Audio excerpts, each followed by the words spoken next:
তুরস্ক আনুষ্ঠানিকভাবে ইসরায়েলের প্রধানমন্ত্রী বেনিয়ামিন নেতানিয়াহুর বিরুদ্ধে আন্তর্জাতিক গ্রেপ্তারি পরোয়ানা বা ইন্টারপোলের রেড নোটিশ জারির জন্য জোরালো পদক্ষেপ গ্রহণ করেছে। আঙ্কারা ও জেরুজালেমের মধ্যে চলমান তীব্র বৈরিতার আগুনে যেন নতুন করে ঘি ঢেলে দিয়েছে এই ঘটনা। গাজা উপত্যকায় অবরুদ্ধ ফিলিস্তিনিদের জন্য নিয়ে যাওয়া মানবিক ত্রাণের বহরে ইসরায়েলি বাহিনীর হামলার ঘটনায় এই আইনি পদক্ষেপ নেওয়া হয়েছে। শুক্রবার তুরস্কের বিচারমন্ত্রী আকিন গুরলেক সামাজিক যোগাযোগ মাধ্যমও আনুষ্ঠানিক ঘোষণায় জানান যে গাজার ত্রাণবাহী বহরে হামলার অভিযোগে ইসরায়েলি প্রধানমন্ত্রী বেনিয়ামিন নেতানিয়াহু এবং অন্য এক ইসরায়েলি নাগরিক আফেক মোস্কোভিচের বিরুদ্ধে ইন্টারপোলের মাধ্যমে আন্তর্জাতিক রেড নোটিশ জারির জন্য স্বরাষ্ট্র মন্ত্রণালয়কে অনুরোধ করা হয়েছে। তুরস্কের বিচার মন্ত্রণালয় থেকে এই সংক্রান্ত সমস্ত আইনি নথিপত্র এবং আবেদনপত্র ইতিমধ্যে স্বরাষ্ট্র ও পররাষ্ট্র মন্ত্রণালয়ে পাঠিয়ে দেওয়া হয়েছে, যাতে এই দুই অভিযুক্তকে বিশ্বব্যাপী বিচারের মুখোমুখি করতে আইনি প্রক্রিয়া ত্বরান্বিত করা যায়। এই পুরো সংকটের কেন্দ্রবিন্দুতে রয়েছে আলোচিত গ্লোবাল সমুদ ফ্লোটিলা বা আন্তর্জাতিক ত্রাণ বহর, যা অবরুদ্ধ গাজার মানুষের জন্য ত্রাণ সামগ্রী নিয়ে গত মে মাসে প্রায় অর্ধশত জলযান নিয়ে তুরস্ক থেকে রওনা হয়েছিল। কিন্তু ভূমধ্যসাগরের আন্তর্জাতিক জলসীমায় পৌঁছানোর আগেই ইসরায়েলি সামরিক বাহিনী অত্যন্ত কঠোর হস্তে সেই ত্রাণ বহরটি আটকে দেয়।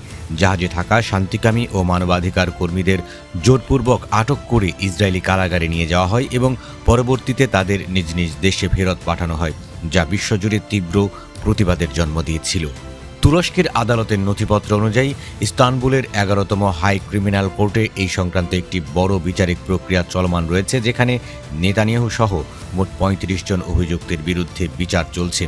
গত জুলাই মাসের 14 তারিখে এই দুই অভিযুক্তের বিরুদ্ধে গণহত্যা বা জেনোসাইডের সুনির্দিষ্ট অভিযোগে গ্রেপ্তারি পরোয়ানা জারি করা হয়েছিল। তুরস্কের প্রশাসনের ভাষ্যমতে আন্তর্জাতিক জলসীমায় বেসামরিক ত্রাণকর্মীদের উপর সশস্ত্র আক্রমণ, নির্যাতন এবং তাদের অবরুদ্ধ করার অপরাধে তাদের বিরুদ্ধে এই কঠোর বিচারিক পদক্ষেপ নেওয়া হয়েছে।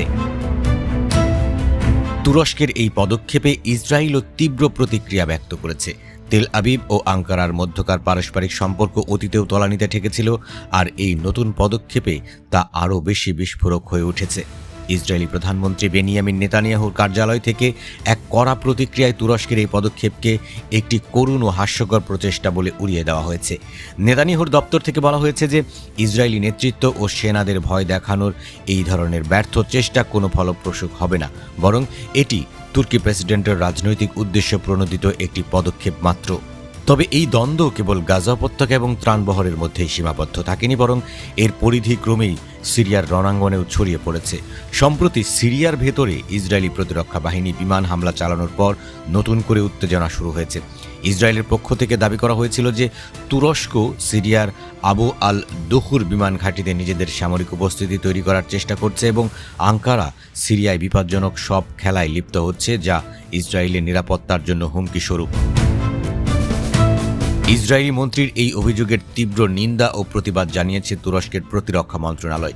আঙ্কারার পক্ষ থেকে সাফ জানিয়ে দেওয়া হয়েছে যে ওই বিমান ঘাঁটিতে তুরস্কের কোনো ধরনের সামরিক উপস্থিতি বা সৈন্য মোতায়েনের পরিকল্পনা নেই। তা সত্ত্বেও সিরিয়ার অবকাঠামো ও সামরিক সক্ষমতা উন্নয়নে দামেস্ককে তুরস্কের সমর্থন অব্যাহত রাখার ঘোষণা দেওয়ায় দুই দেশের মধ্যকার এই ভূরাজনৈতিক স্নায়ুযুদ্ধ আরও ঘনীভূত হয়েছে, যা পুরো অঞ্চলে এক দীর্ঘস্থায়ী সংঘাতের আশঙ্কা তৈরি করেছে।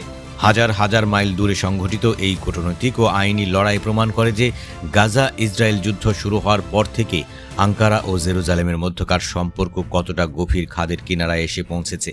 একদিকে সরাসরি বিমান চলাচল ও রাজনৈতিক সম্পর্ক ছিন্ন করা, আর অন্যদিকে আন্তর্জাতিক আদালতে একে অপরের বিরুদ্ধে যুদ্ধাপরাধ ও গণহত্যার জিগির তোলার মাধ্যমে মধ্যপ্রাচ্যের রাজনীতি এক ভয়াবহ ও অনিশ্চিত ভবিষ্যতের দিকে ধাবিত হচ্ছে।